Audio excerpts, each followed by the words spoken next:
Book supernatural, जिसका हिंदी में अनुवाद है अलौकिक, चैप्टर 14, उसका भविष्य का आराधनालय दिखाया जाना। 1933। उन सैकड़ों लोगों में से जो 1933 के जून में विलियम ब्रनम की पहली सुसमाचार प्रचार की सभाओं में शामिल हुए थे, एक बार तंबू सभाओं की समाप्ति के बाद ज़्यादातर अपने गृह चर्चों में ही वापस लौट गए थे, लेकिन कुछ थे जो मसीह में पहली बार नए परिवर्तित हुए थे और उनके पास कोई पिछली पुरानी चली आ रही चर्च सदस्यता नहीं थी। ऐसों में से कई लोग रविवार को बिली की होने वाली सभाओं में लगातार आने लगे। किराए पर लिया गया मेसनों वाला हॉल जल्दी ही भीड़ को आराम से बिठा पाने के लिए बहुत छोटा पड़ने लगा, जिसने बिली को विवश कर दिया कि दूसरे भवन की तलाश करे। जेफरसनविल में 8वीं सड़क और पैन सड़कों के कोने पर, उस जगह के पास में ही जहां पर वह अपने परिवार के साथ रह रहा था, सड़क एक छोटे उथले तालाब से घूमकर जाती थी जो कमल के फूलों से बहुत ज़्यादा भरा हुआ था। उस मैसोनिक हॉल से लौटकर पैदल घर जाते हुए बिली उसी तालाब के किनारे लगे जिप्सम पौधों में ही घुटनों के बल झुक गया, इस अप्रत्याशित समस्या के लिए प्रार्थना करने हेतु। प्रभु, मैं क्या करूं? आप कहाँ चाहते हैं कि यह कलीसिया जाए? उसने देखा उन गोल हरी हरी कमल की पत्तियों को जो पानी के ऊपर ढेर सारी तश्तरियों के रूप में तैर रही थी। कितनी सुंदरता के साथ उनके फूल खड़े हुए थे, कुछ गुलाबी कुछ सफ़ेद। उन तालाब के कमल के फूलों ने उसे अचंभित कर दिया कि आखिर कैसे वे ऐसे गंदे और दलदल में तालाब की तलहटी में से शुरू हो सकते हैं और धकेल कर अपना रास्ता बनाते बनाते ऊपर सूरज की रोशनी में निकल आते हैं, इतने साफ और गरिमापूर्ण रीति से अपने परिणाम तक पहुंच जाते हैं। इसने बिल को उसकी अपनी ज़िंदगी ही याद दिला दी, जो हाल ही में पाप की गंदगी में से निकलकर कैसे यीशु मसीह के प्रेम की धूप में उभर आई है। कितना अद्भुत है प्रभु जिन्होंने ऐसे एक चमत्कार कर दिखाया था। तब यह बात विचार उसके मन में आया, जैसे खुदा के सिंहासन से छोड़े गए एक तीर स्वरूप प्रकाशन हो। यहीं पर होगा उसका चर्च, ठीक यहाँ पर जहाँ पर यह कमल का तालाब खड़ा है। बिली उठकर खड़ा हो गया और तालाब के किनारे लगे सरकंडों में होता हुआ तेजी से चलने लगा। उसका हृदय उत्तेजनावश धड़कने लगा।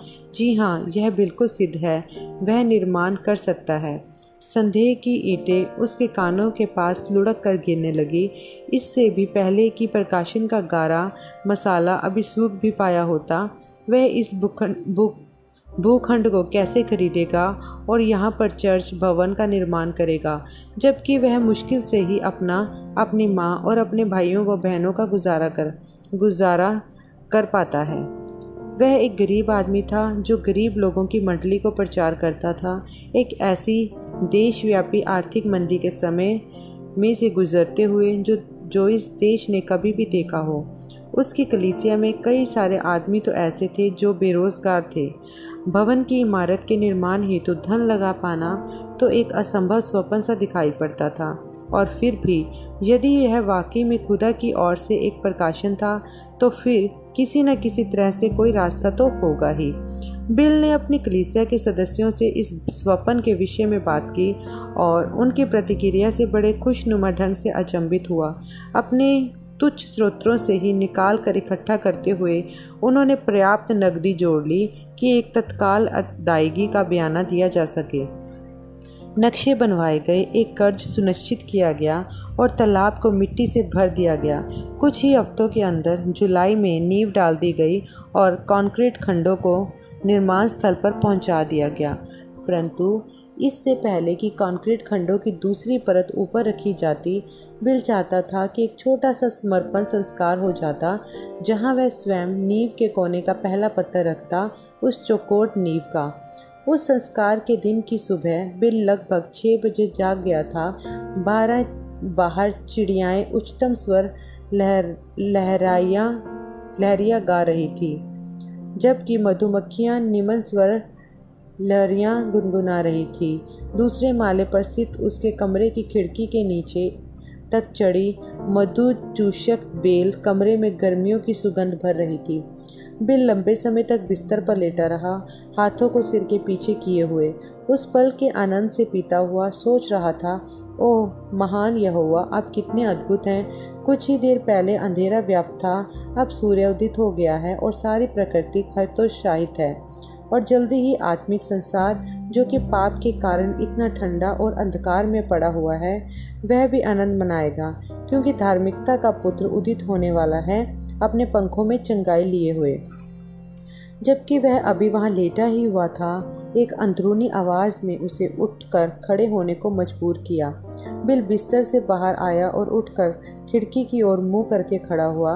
अचानक उसे कमरे में एक ऐसी उपस्थिति, जैसे कि एक दबाव, परंतु कोई बुरा खौफनाक दबाव नहीं, महसूस होने लगा, जिसे बयान परिभाषित नहीं किया जा सकता।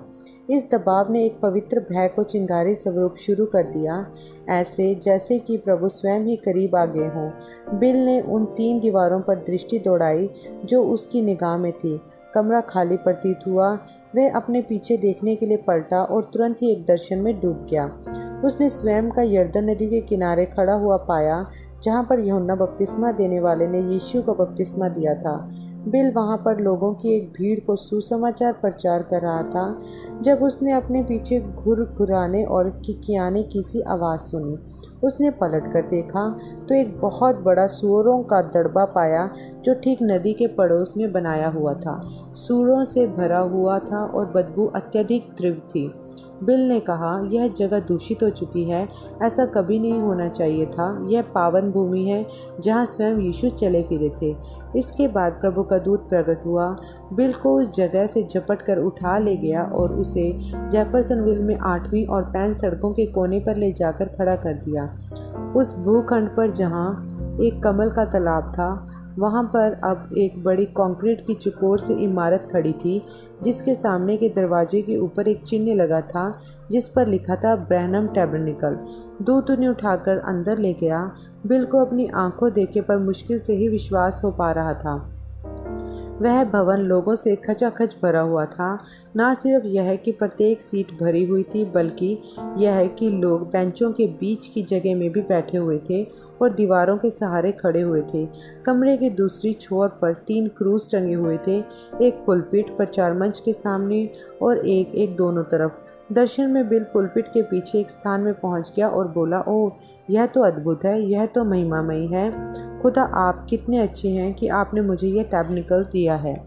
तब प्रभु के दूत ने कहा, लेकिन यह तुम्हारा टैबरनेकल नहीं है, निश्चित रूप से यह मेरा टैबरनेकल ही तो है। बिल ने विरोध किया। दूत ने दोहराया, नहीं, आओ और देखो।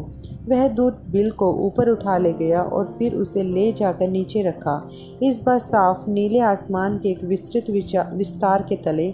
स्वर्गदूत ने कहा, यह तुम्हारा टैबरनेकल होगा। चारों ओर देखते हुए बिल ने स्वयं को एक फूलोद्यान बगीचे में पाया।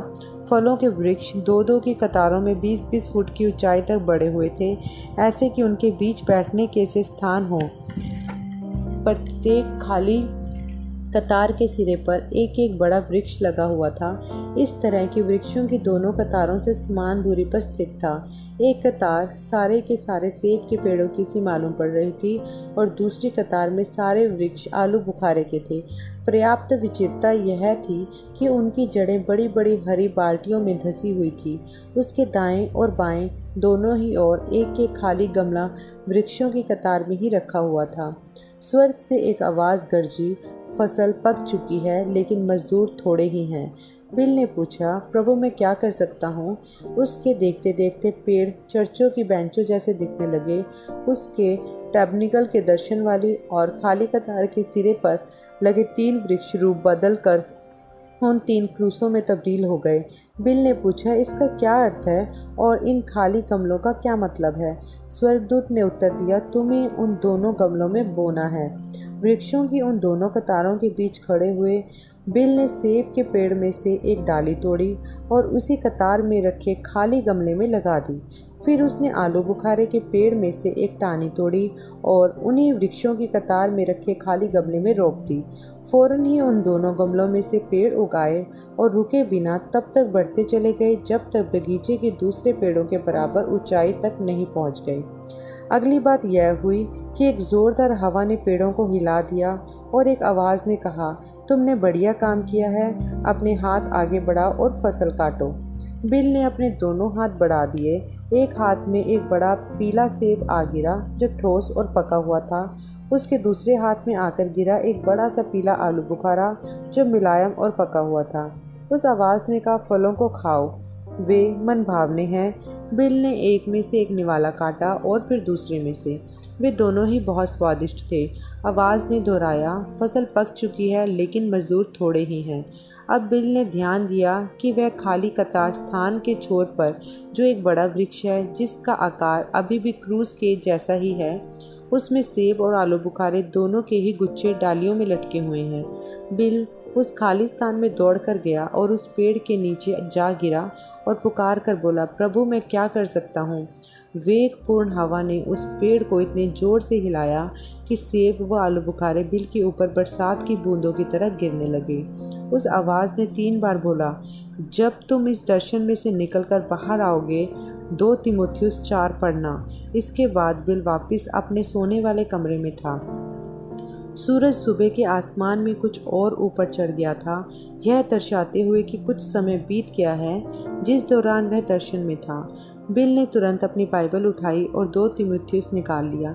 वह चौथे अध्याय को धीरे धीरे पढ़ने लगा, प्रत्येक शब्द को मनन करते हुए, उसे दर्शन से जोड़कर देखते हुए। तू वचन का प्रचार कर, समय और समय तैयार है, सब प्रकार की सहनशीलता और शिक्षा के साथ उलाना दे और डांट और समझा, क्योंकि ऐसा समय आएगा कि लोग खरा उपदेश ना सह सकेंगे, पर कानों की खुजली के कारण अपनी अभिलाषाओं के अनुसार अपने लिए उपदेशक बटोर लेंगे और अपने कान सत्य से फेर कर कथा कहानियों पर लगाएंगे। पर तू सब बातों में सावधान रह, दुख उठा, सुसमाचार प्रचार का काम कर और अपनी सेवकाई का पूरा पूरा प्रमाण दे। बिल ने अपनी बाइबल में से यह पन्ना फाड़ कर निकाला और उसे समर्पण संस्कार में ले गया, 8वीं और पैन सड़क के कोने पर।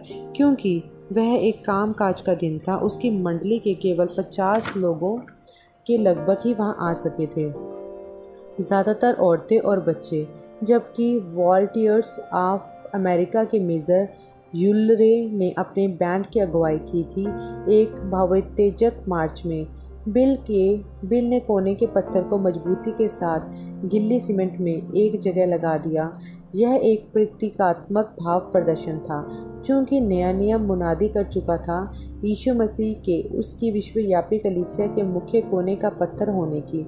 जब बिल ने उसके अपने भवन की नींव का कोने का पत्थर लगाया, वह यह उद्घोषित कर रहा था कि यह कलीसिया भवन समर्पित होगा मुख्य कोने के पत्थर यीशु मसीह के सिद्धांतों पर। उसके बाद लोगों ने सिक्के, निशानियां और लिखित प्रार्थना निवेदनों को लेकर एक टीन के डब्बे में भरा और उसे कोने के पत्थर के खोखले में रख दिया। बिल ने उसमें अपनी ओर से उस पन्ने को जोड़ा जिसे उसने अपनी बाइबल में से उस सुबह फाड़ कर निकाला था। वह पन्ना जिसमें वे भविष्यवाणी वाले शब्द समायोजित थे, पर तू सब बातों में सावधान रह, दुख उठा, सुसमाचार का प्रचार का काम कर और अपनी सेवकाई का पूरा पूरा प्रमाण दे।